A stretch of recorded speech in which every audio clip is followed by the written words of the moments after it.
everyone and welcome to B2B Purchase Procurement Series on Indian Infra Equipment Outlook 2022. India is expected to become the third largest construction market by 2022, and to reach that position, we require an investment of 50 million rupees across the infrastructure segment, including investments in the equipment market. Government initiatives focused on infrastructure development are further boosting demand for construction and infra equipment in India. In addition, the government is also supporting the construction equipment market by liberalizing taxation policies for the construction industry, which will help the construction equipment manufacturers to reduce the overall cost of equipment and other operational losses. So, delegates, it's an honor and privilege for me to introduce you to our today's distinguished panelist, Mr. Jaykumar Kamath, Head Road Machinery Business, L&T Construction and Mining Machinery, Mr. Munish Taneja, President, India Bulls Store One, Mr. Vikas Mittal, Managing Director, Nova Formworks. Mr. Jaykumar, the question to you is that recently, construction equipment industry posted a robust quarter-to-quarter growth, sales growth. If you look at around 47% for the second quarter, ending in this September. So this is yet another indicator of a revival of economic activities in the construction sector. How do you look at it? Yes, in fact, Mr. Mayor, so if you see, it's very sector specific. So certain sectors within the construction equipments have grown quarter on quarter, and they have also grown as compared to the previous quarter last year. So segments like vibratory compactors, segments like hydraulic excavators, segments like concreting equipment, these have shown robust growth. And generally, it's a indicator, it's a lag indicator. Construction equipment purchase is a little lag indicator of the construction activity. First, the construction activity picks up, and then the construction equipments follow. And thumb rule which could be used is whatever is the GDP growth, the infrastructure growth will be around double of that, and whatever is the infrastructure growth, the construction equipment growth is invariably 1.5 times that. So if you go by these logics, surely it's been a increase quarter on quarter. Challenges do remain because of supply chain constraints now. Because of the lockdown which happened in the month of April, May, there are a lot of disruptions which have happened in the supply chain, specifically with the small scale sector as well as the medium scale sectors. Those have been badly hit. The steel price increases have also hit the construction equipment manufacturers very badly. And these costs now have been passed on to clients. Every manufacturer is trying hard to pass it on to clients. And there will be some correction in the days to come. So you see a marginal increase in costing of construction equipment in coming days? It is surely not going to be marginal. It will be a substantial increase. In fact, because of the CEV4, whichever machines are with CEV4, the increase in price is going to be at least about 18 to 20% levels because of the steel price increase as well as because of the input cost increase of CEV4. And this is already evident in the marketplace. All manufacturers are trying to pass on these cost increases to clients. There are certain segments where CEV4 has still not kicked in, like hydraulic excavators. So there again, because the steel price increase, all manufacturers are forced to look at price increases. At least 6 to 7%, 8% price increases are on the anvil. And so one of the seminars Mr. Mr. Nitin Gadkari, did mention that it's for the industry to try and see how they can minimize use of steel. And it was nice to see presentation by Vikas Mittal where the formwork what they use is plastics, not steel. So that's good. But for construction equipments, we cannot be doing away with steel because you need the strength to be able to use an excavator or a crane or a concrete mixer or a compactor. Those are whichever equipment you look at. So Yes, steel sir. will remain a part of our Yes. inputs. Yeah, and even steel manufacturers also say the same thing, that the per capita consumption of steel in India is comparatively very lesser than developed countries. So they say Yes. they are encouraging you to use more steel, right? Yeah. So hopefully the steel prices should moderate. We do wait and watch. But so far there are no signs. So far the signs are that the steel prices will hold. Got They that, have sir. gone up substantially over the last. In fact, it's almost a 50 to 60% increase in the prices as compared to what it was, say, about a year ago. Well justified. Mr. Munish, Mr. Jaykumar was talking about the increased pricing or expected increased price in construction equipments. Also, government is initiating a lot of investments for road projects and railway projects. Looking at this present condition, how it will impact the project costing as well as how it will encourage people to go more for renting. Yeah, Mr. Prasad, definitely, I think one of our concern post COVID and especially due to supply chain disruption is the increase in the cost, and also the steel pricing, going out of the roof now. So it is impacting the input cost of the projects. But overall, there are several ways to manage these things, which is one of the ways is on the timeline of the project. If a project is being completed in say 24 months or 30 months, and infrastructure company deploys more assets and try to complete that project in 4 or 5 months ahead of schedule, so they can save a lot of money on that. And also it will help them to, in some of the cases, also get the bonus out of that project, of completing ahead of the schedule. So there are ways to offset that, but see, with the current market scenario, we have to find a way to how to work within the current constraints which are there and think innovatively. And also, if machines are more technologically advanced, less fuel consuming, or they are having certain other special attachments which helps to reduce the the labor component. So those things can also help to manage the cost of a project, because fuel is also one of the major components for infrastructure projects. All the big equipments used in that projects require a lot of fuel. Right. Our rental market is around 12 to 15% in India domestically. Where you look at in developed countries, it is somewhere around 50 to 60%. What is the bottleneck? What are the barriers for Indian market to go for rental? Yeah, I think this is a very pertinent question related to the rental industry, because if you see, there are many players in India. As we look at the developed markets, they have much higher penetration, but the number of players are very less as compared to India. In India, the fragmentation of the rental industry is very high. Also, there's lack of proper process or standardization of the documentations, standardization of the contracts, standardization of the rental pricing and the terms.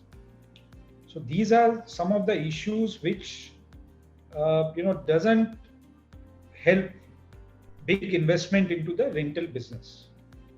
However, there are big players also who are now emerging into the crane rentals, earth moving rentals, or AWP rentals, gensets also, who are trying to streamline the process, streamline the system, setting the rental rates. and also giving better services to the customer. So in terms of, if we see, the penetration can only improve if the rental yields are better, which makes investment viable in this segment. Also, the rental service providers should have security of their payments, which they should get on timely basis from their customers.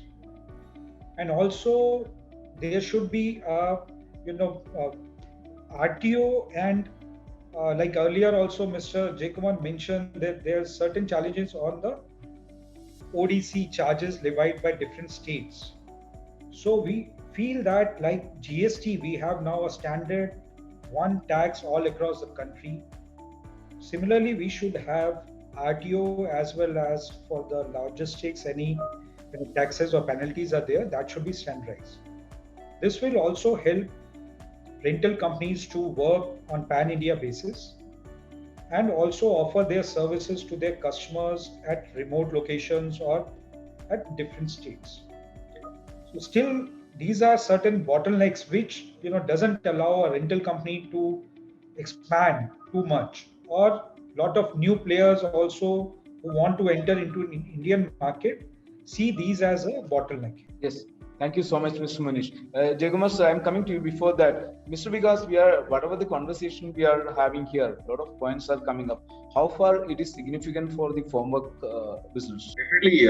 See, if you look at the rental market, what Mr. Manish is saying is right, that the rental market is pretty less compared to the other developed countries out there. I think one of the main reasons, what I see is basically the lack of guaranteed return. Basically, there are companies are not ready to even come into a contract with you on your guarantees, or when it comes to repayment of rentals on a long-term basis. It becomes very difficult, only except for the few big companies. All the other companies, they don't even want to give you a PDC or come into a contract or any kind of a negotiable instrument where the rental guy is secured. So I think that is one of the main constraints other than anything else. And other than that, now I see that now since the rate of interest in India has come down, it will be all the more difficult for people to go in for rentals, because since the rate of interest have gone down drastically, overall for a contractor, it would be much viable to pick up the machinery or homework or anything directly from the customer in case if he has projects lined up overall, because that would definitely work out cheaper any day than any kind of rent. So those are it's like a contradiction, but yes, that's what that is what I feel that they're one of the main reasons why in India it's still pull and push. Yeah, because when you look at it, formwork is one of the business very badly affected because of the unorganized sector presence, and it is quite a lot of education required for modernization of formwork technologies, used especially semi-urban and rural areas. How do you see that shift happening? See, what I would say is definitely using system formwork. It is a boon. Saying as you're telling that you need more education to use system formwork. It's the other way around actually. It's when you're using a system formwork, or I would say any kind of a technology upgrade. Definitely, the number of people you need skilled would be very less compared to the current system. Now, if you don't have a proper system, then you need a technical guy to actually fix those systems, right? Now, if you're using plywood, then you need more carpenters to actually work on the formwork, because you don't get a proper finish, you don't get a proper locking system. So there you need a skill for him to actually put across those plies together so that the finish comes out very good. In a system formwork, we have everything specified. There are panels, you just need to lock them. Even it's just like a building block thing. Like we used to play, even the kids today play Lego or any kind of a building block system. It's just plug and play. You just put it there. The locks are specified. You just lock it there. Automatically, the system is erected, and the chance of error is very low. So initially in conventional system, what we have seen is generally you have two unskilled laborers over one skilled labor, and here the average goes down to 10 is to 1 or 12 is to 1, like 10 unskilled laborers to 1 skilled labor, or 12 unskilled to 1 skilled. So that's the kind of unskilled and skilled difference what you can get when you're using a systemed approach. And definitely using a systemed approach, I think one of the main reasons why India lacks on the usage of technology is that they think of it being an expense rather than a they don't want to invest on capital or thinking as an investment. They rather think, they always treat it as an expense. So that becomes a major issue in terms of if I talk about formwork itself. Now, plywood, they just get about 7-8 repetitions in the entire use. So what he does is they buy, then again, now as the project is progressing, after 6 months, again, he buys plywood. And again, after a year, if the project is a 2 years project or a 3 years project, he keeps buying it 3-4 times. So they think that, they're actually spending less by paying in installments or getting it in installments. But here they need to invest once for all in the sense at the start of the project. But overall, if you see the entire journey of it, after the entire use, they still it costs them only 25% of the actual cost of formwork what they have actually spent on conventional system, because here you're getting 100 plus repetitions. Whereas there, in plywood, you're getting 8 or 9 or maximum 10 repetitions you get. So I think the practical approach is less. People do follow, if I talk about the tier 2 kind of contractors, they follow their peers. In case 2 of their competitors, they start using it, then they think about even using it, or else they don't even have it in the map. They only come to that only seeing people using it. And in the tier 1, definitely people understand, like if you talk about companies like L&T or Shapoorji or JMC, Tata Projects, we've been dealing with all the major contractors in India. And there they do understand these systems, and they understand the advantages of it. But the tier 2 and the tier 3, they're all, they wait and watch, and they just wait for the other competitors or their peers to, start off.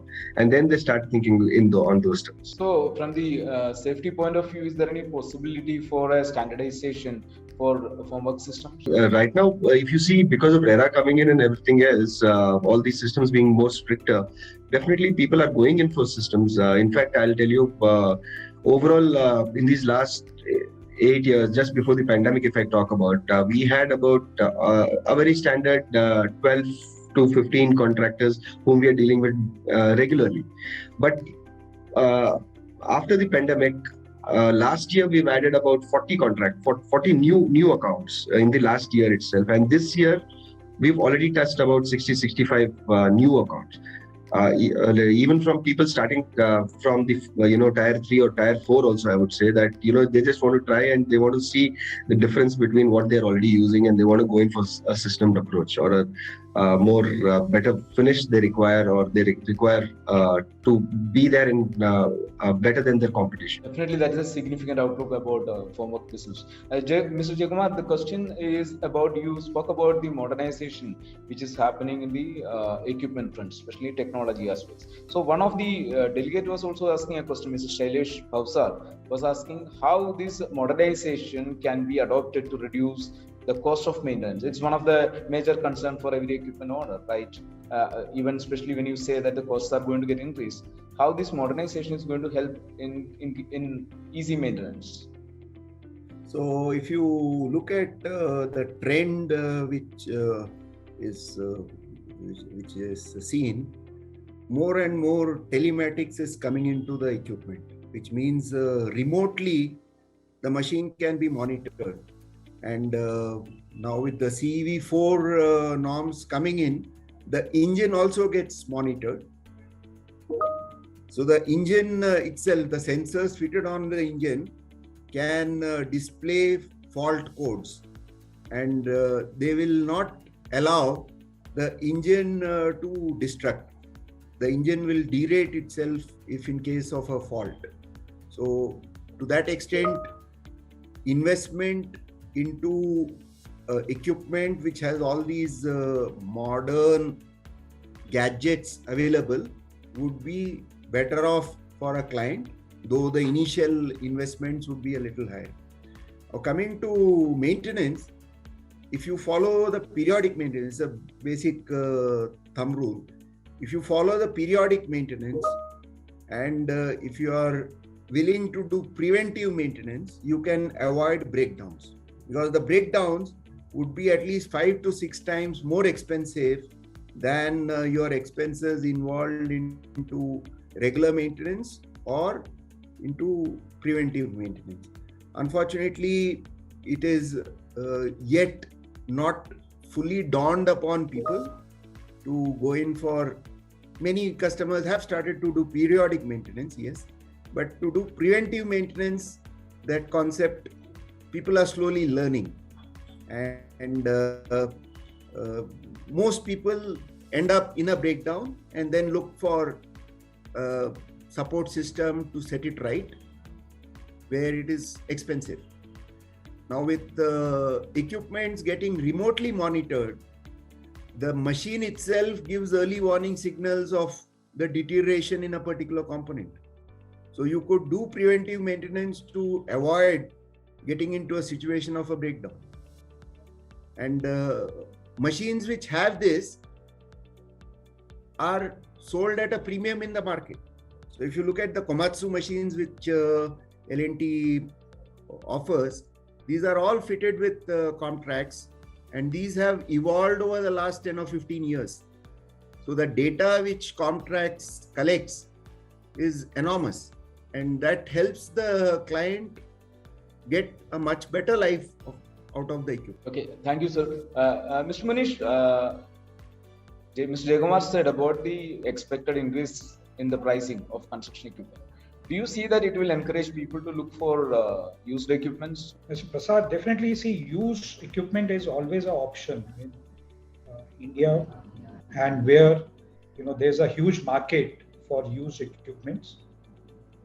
But overall, the challenge again with the used equipment is there's no organized market for that. There's no organized marketplace for used equipments. Most of the used equipments are being sold through unorganized market, where you don't get proper refurbishment or servicing or inspection report also for that matter. So in that case, it's an option. If the company has that capability themselves, then definitely they can buy those machines. They have their own in-house capability where their technical team can go and can check the condition of the machine or ascertain the life left in that machine. Then they can do that. But overall, there's no organized market. But if you see, like internationally, Ritchie Brothers is a biggest player in this used equipment for construction or infrastructure. So they provide a very advanced service where they give all the details of the equipment. They will give inspection report. They have a paid service where if you want any detailed inspection to be done by a OEM or a specialized vendor, that can also be organized. So you can take a well-informed decision, and you can buy your machines online rather than visiting the site also. So if you have good information available with you about the condition, because in used machines, if the seller is not maintaining those assets or doing proper maintenance, then the life of that asset can be lost or reduced considerably. So in terms of used market, it's always an option, but you should always check your machines before buying and do a proper due diligence for that. And it's a good option where it can help offset the cost also of acquisition. If say a cost of acquisition is lesser, then the rental companies can also offer better rental rates to the customers. Thank you so much for actually giving some valuable tips on procurement of used equipment. Also, can you give a couple of tips before they go for equipment renting? What are the checklists they need to consider? See, for procurement, it's especially for the rental industry, it's very important to go with the well-established and well-renowned brands. Because the service is a key for the rental business. If a OEM or a brand has a service network or after sales support, then it is much easier for a rental company to offer good services to their customer. Because rental company cannot have all the technical capabilities in-house. They also have to partner or take support from the OEMs for the critical repairs or breakdowns, or sometimes if technology is there, so they for the specialized service they have to depend on the OEMs. And also in terms of the technology, what is the technology being used? Is it the latest technology? Because now all the customers are also getting more evolved. They are also understanding that if they take a good machine or a good quality machine on rental, they will also have a better productivity, and they can also complete their project on timely basis. So in terms of procurement, brands, technology, ease of operations, and as well as the service support network of that brand throughout India is very important. See, infrastructure projects is not only into metros. They can be into very remote areas also, especially highways or dam projects, or similarly ports also you can see. So you should have a service support network easily available, and the technology should be also good technology but easy to use also. It should not require very high capability of the operators, because we have this shortage where we don't have very high capability or highly trained operators available. And most of the operators, if you see today, they are only getting on the job trainings. They are working slowly with the trained operators, and slowly they are graduating themselves as operators. So in terms of ease of operation is also a key. And lastly, for the rental, it's always important how is the residual value of those machines, because end of the term, rental company also has to dispose of those equipments and replace it with the new equipments. So what is the ease of selling that asset once their useful economic life is over for them? So it should be also one of a criteria all the rental companies should see while procuring these machines. So Manish, thank you so much for sharing such a valuable checklist for the procurement people. Yes, Jayakumar sir want to add something to it. Yeah, Yes, just to reply to what Manish was saying.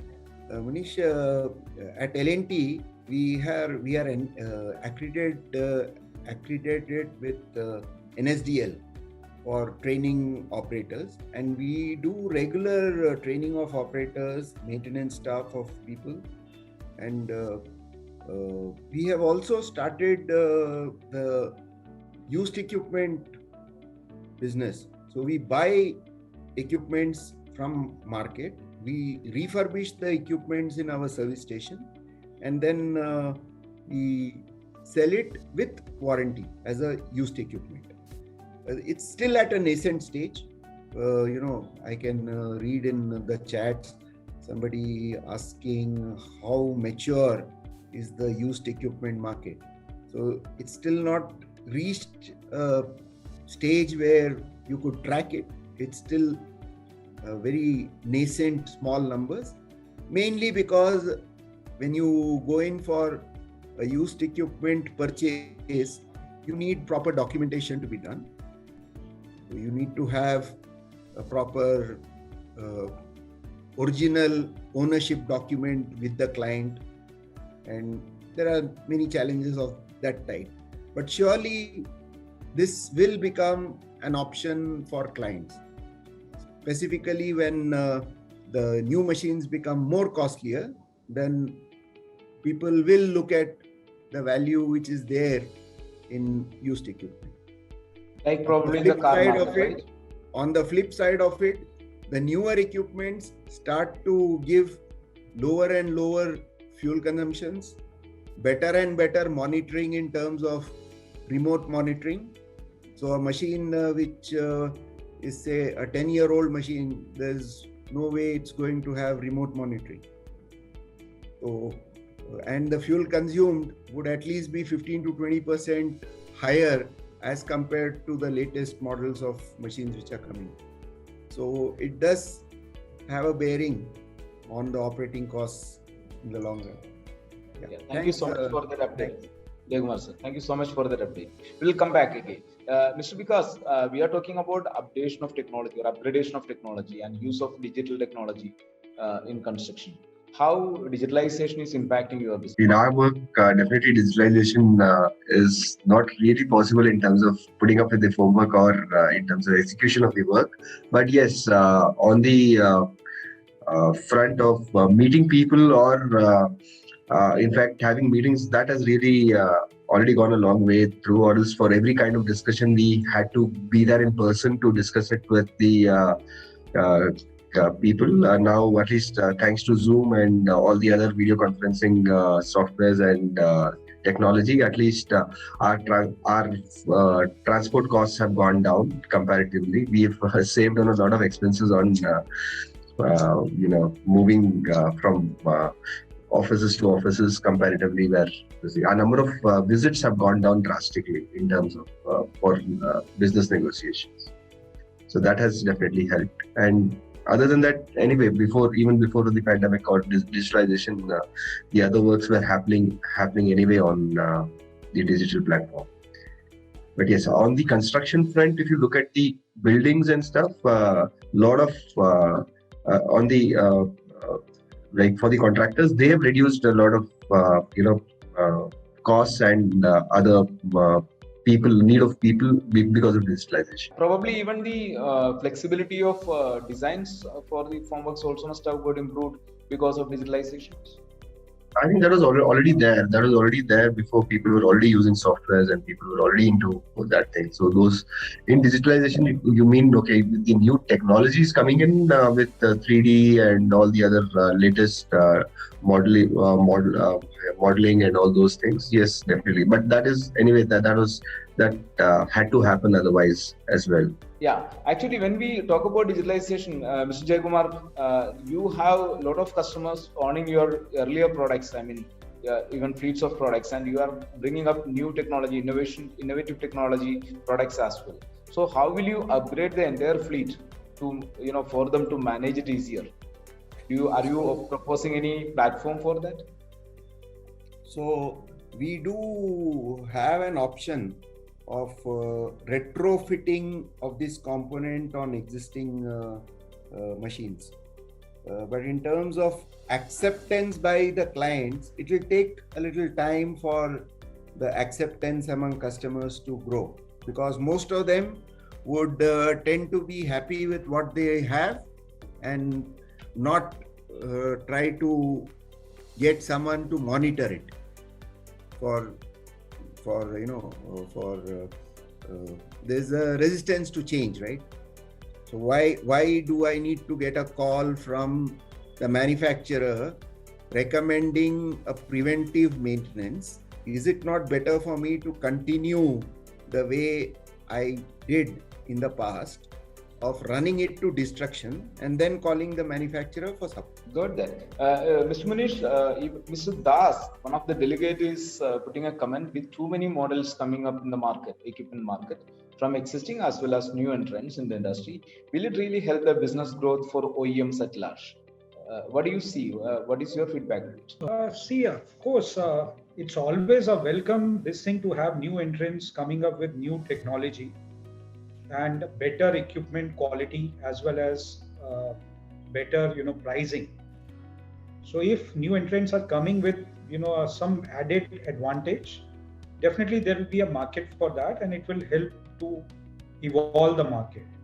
And this we have been seeing overall in the last 10 to 15 years. We can see so many new companies as OEMs have entered into the Indian market, and which has all help only to be more efficient as well as be more competitive. And it gives more choices to the customers as well as rental companies also to offer more variety or more models, different models of the machines. Today, if we see in terms of say soil compactor or a motor grader or an excavator, there are so many brands, but every brand has their own USP or their own advantages or their own features which are unique to them.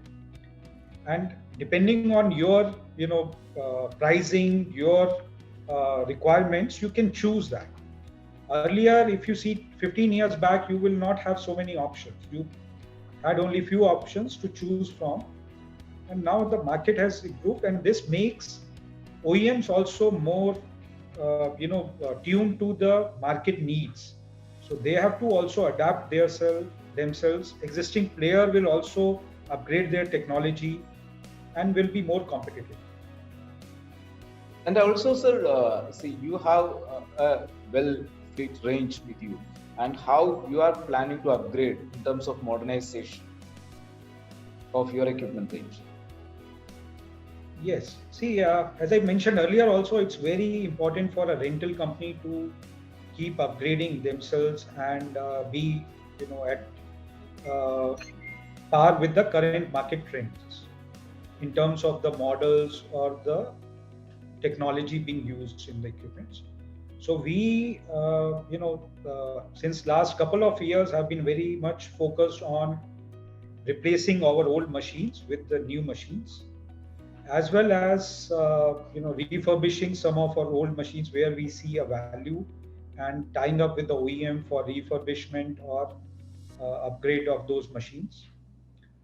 And we also have a focus team where they work only for the selling of our surplus or idle machines or older machines which we have taken out of the rental fleet. This helps us to regularly churn out our old machines.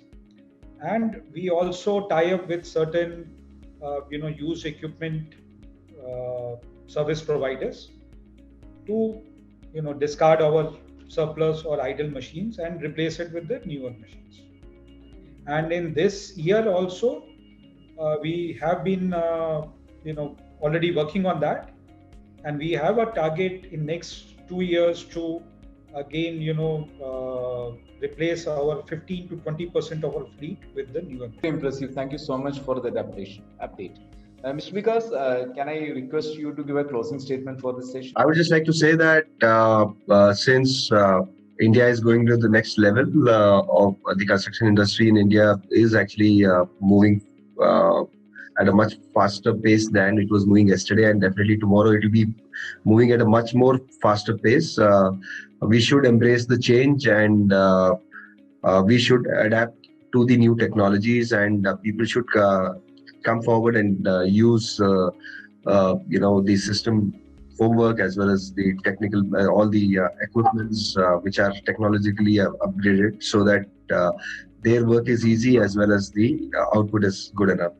So at large, I would just sum it up saying that what you were doing yesterday, if you do the same thing today, you would not be able to grow. So growth is life. So we need to go by it. And I would like to thank the entire panel and the entire team of B2B for having me here. Thank you. Thank you, panelists, for exchanging your valuable thoughts on Indian Infra Equipment Outlook 2022. We hope you have enjoyed the session. Before wrapping up today's session, we would like to thank our distinguished panelists, Mr. Jaykumar Kamath, Mr. Vikas Mittal, and Mr. Munish Taneja. I would also like to thank the Associate Editor of B2B Purchase, Ms. Megha Iyer, and our Editor, Mr. Prasad Nair, for taking this initiative. We would like our delegates and viewers to stay connected with us on our social media handles. B2B Purchase is available on Facebook, Twitter, and Instagram. Additionally, you can also download our application from Google Play and App Store. So with this, we would like to thank panelists and also like to announce the closing of today's session. Request you to stay tuned for more such sessions. Thank you and goodbye.